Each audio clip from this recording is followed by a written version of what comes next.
मेरे प्रिय छात्र छात्राओं, आपका स्वागत है। आज मैं आपको छठा पाठ पढ़ाने जा रहा हूं। इसका शीर्षक है दो संस्मरण। इसके लेखक संजय सिन्हा जी हैं और इसकी विधा संस्मरण है। संस्मरण लेखन की एक विधा है। संस्मरण अर्थात अतीत में घटी महत्वपूर्ण बातों की वे यादें जो जीवनोपयोगी एवं प्रेरक होती हैं। लेखक संजय सिन्हा जी विगत 30 वर्षों से पत्रकारिता में सक्रियता से जुड़े हुए हैं। इनके दो संस्मरण हमारे पाठ्यांश में उद्धृत हैं। पहला संस्मरण है हंस और आदमी। हंस विवेकशील और गंभीर प्रकृति का पक्षी है। इसके विषय में कहा जाता है कि यह नीर क्षीर विवेके अर्थात दूध और जल को अलग करने की क्षमता और बुद्धि रखता है। दूसरी ओर प्रकृति की उत्कृष्ट रचना मनुष्य है, जिसको चेतना, गति और विवेक तीनों प्राप्त है। प्रस्तुत संस्मरण में लेखक ने हंस और मनुष्य के तुलनात्मक चित्रण द्वारा हंसों के नेतृत्व क्षमता, सहकारिता, अनुशासन एवं धैर्य के विपरीत मनुष्य की व्यक्तिगत स्वार्थपरता, संकीर्ण विचारधारा एवं पारस्परिक असहयोग की भावना का प्रासंगिक, यथार्थ एवं जीवंत चित्रण किया है। आइए आपको इसका सारांश बताते हैं। बाल्यावस्था में लेखक के मन में सितंबर-अक्टूबर की हल्की ठंड में घर की छत से अनुशासित सिपाही की तरह हंसों को आकाश में वी आकार में उड़ते देख अनेकों प्रश्न उठते।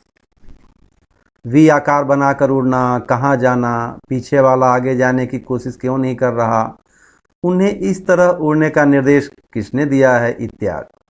उत्सुक लेखक के सिर को सहलाते माँ बताती, ये मानसरोवर के राजहंस हैं। सबसे आगे वाला उनका नेता होता है, जो उड़ने की रफ्तार और गति निश्चित करता है। सबसे अधिक श्रम करते हुए सामने के खतरों को वह सर्वप्रथम पहचानता है।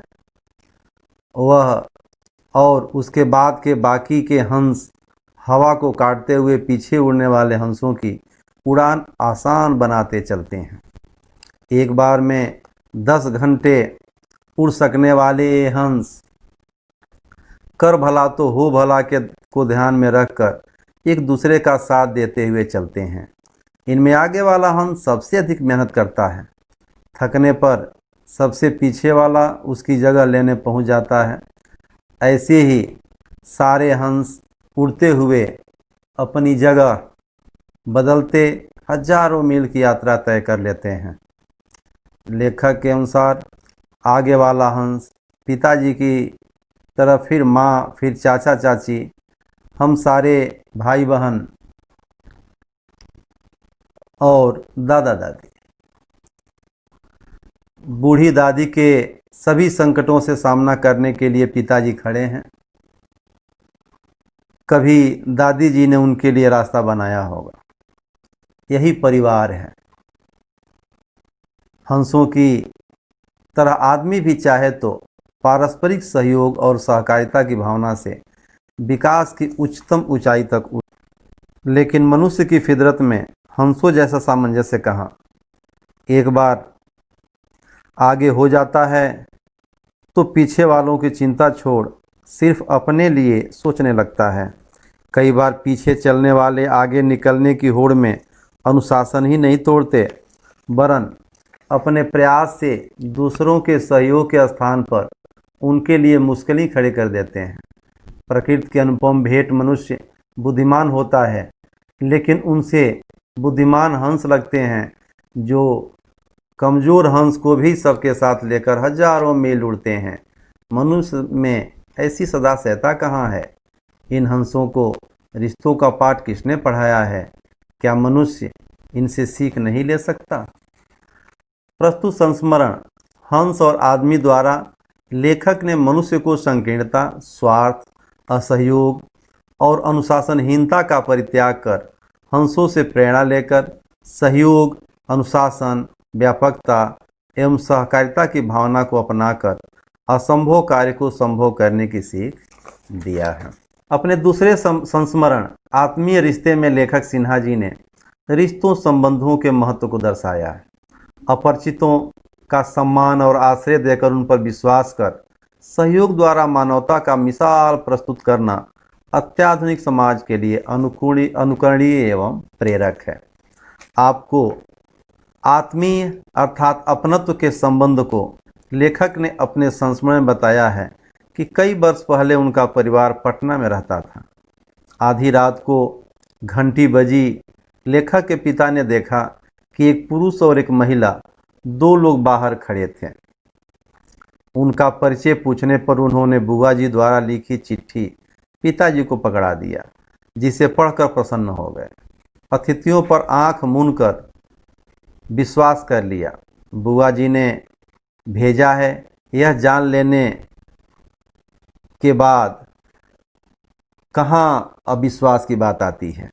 सर्दी की रात में शीघ्र उनके बिस्तर की व्यवस्था की गई। हम दो भाइयों की रजाइयों में एक ले ली गई।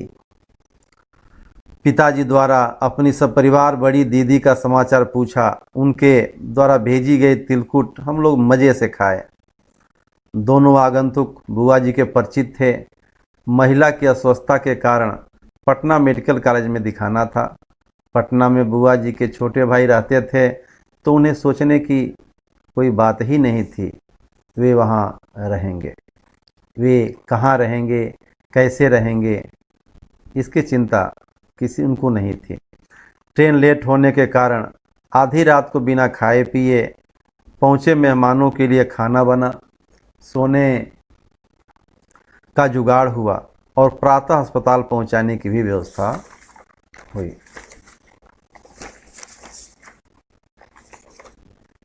एक सप्ताह रहने के बाद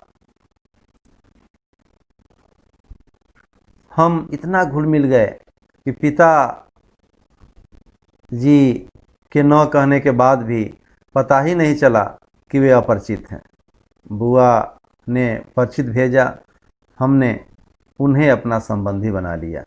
भविष्य में उन लोगों से लेखक का परिवार नहीं मिला, लेकिन उस रिश्ते की याद और रजाई छीन जाने की याद कर आज भी हम खुश होते हैं।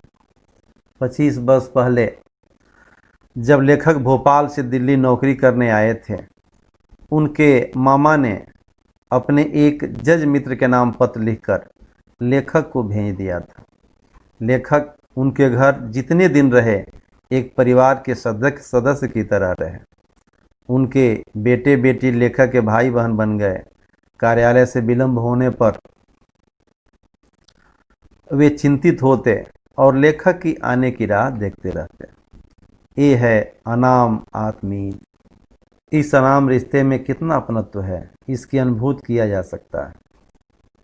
लेखक के परिजन के अनुसार सारे रिश्ते होने के बाद भी इन पर प्रतिदिन चर्चा क्यों?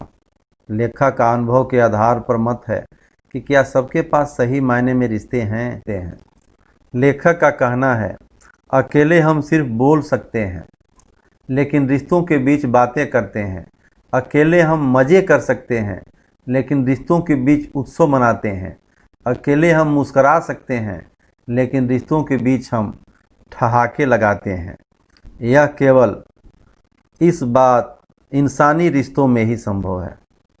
लेखक का मानना है कि आम आदमी सबके बीच रहकर भी अकेला है। सारे रिश्ते हैं, लेकिन वास्तव में कोई रिश्ता नहीं है। हम अपनी ज़िंदगी जीने की तैयारी में इतने व्यस्त हो गए हैं कि हमारे पास स्वयं के लिए समय नहीं रहा। आज रिश्तों में इतनी शुष्कता आ गई है कि अपनों के शहर में ही जाकर होटलों में रहते हैं। लेखक उस व्यक्ति को भाग्यशाली मानते हैं जिनके पास उनके बुआ जी के पड़ोसी और मामा के जज मित्र का रिश्ता बचा है।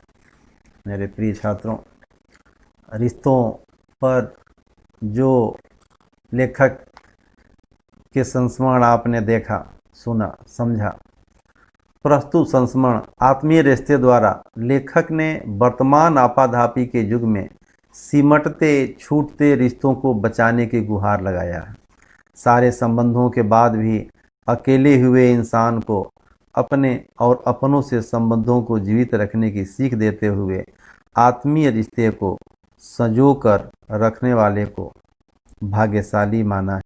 मेरे प्रिय छात्रों, अपने 2 संस्मरणों में लेखक सिन्हा जी ने जहाँ एक और पक्षी हंस से प्रेरणा लेकर के मनुष्य को सहकारिता और आपसी सहसंबंधों को बढ़ावा देने की प्रेरणा दी है, वहीं आत्मीय रिश्ते के माध्यम से उन्होंने पारस्परिक रिश्तों को पुनर्जीवित करने और अपनत्व की भावना रखने की प्रेरणा दिया है।